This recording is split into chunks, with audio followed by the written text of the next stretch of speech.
Madame la présidente, madame la ministre, mes chers collègues, madame la rapporteure, nous arrivons donc aujourd'hui au terme de la discussion de ces propositions de loi dont le texte final est pour nous très satisfaisant, je le dis d'emblée.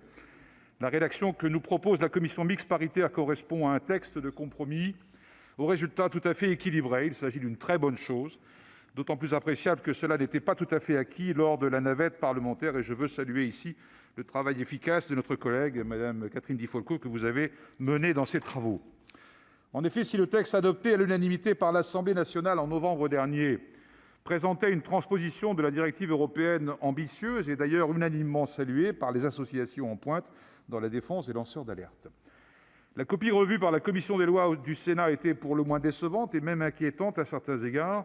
Madame la rapporteure avait en effet décidé dans un premier temps d'affaiblir le dispositif au point même de vouloir revenir en arrière sur la définition du lanceur d'alerte par rapport à la loi Sapin II, et que la proposition de loi voulait au contraire renforcer.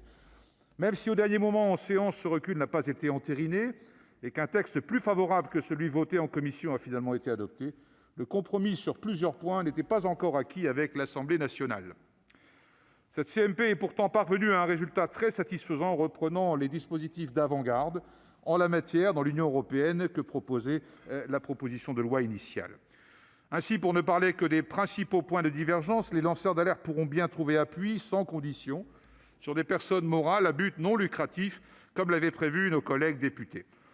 Idem concernant la possibilité pour le lanceur d'alerte de bénéficier d'une provision pour financer sa défense, qui lui sera bien définitivement acquise.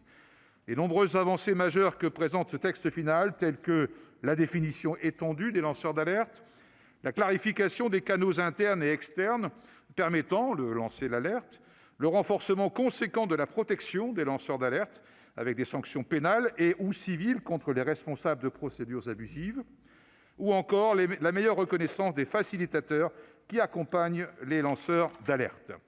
Autant de mesures ambitieuses qui créent un environnement protecteur pour les lanceurs d'alerte et à même de devenir un cadre législatif de référence au niveau européen. Si de telles conclusions sont possibles, c'est aussi grâce à la vigilance et au travail de longue haleine de la coalition des 36 syndicats et associations constitués autour de la Maison des lanceurs d'alerte, qui s'est attelée à un travail de persuasion précieux auprès des élus que nous saluons. Notre Parlement s'honore aujourd'hui en hissant la France à la proue de l'Union européenne en matière de protection des lanceurs d'alerte. Nous le savons, nos concitoyens sont désireux d'une plus grande transparence sur l'ensemble des sujets. Il s'agit là du monde nouveau dans lequel nous vivons, où la lutte et le combat contre ce qui porte atteinte à l'intérêt général n'est plus l'apanage de certains, mais bien de droit de tous et toutes. Protéger ce droit commun est un enjeu fondamental pour la vitalité de notre démocratie. Et j'ajouterai à la liste des lanceurs d'alerte qui a été citée par notre collègue Guillaume Gontard le nom de Nicolas Forissier, lanceur d'alerte de la banque UBS.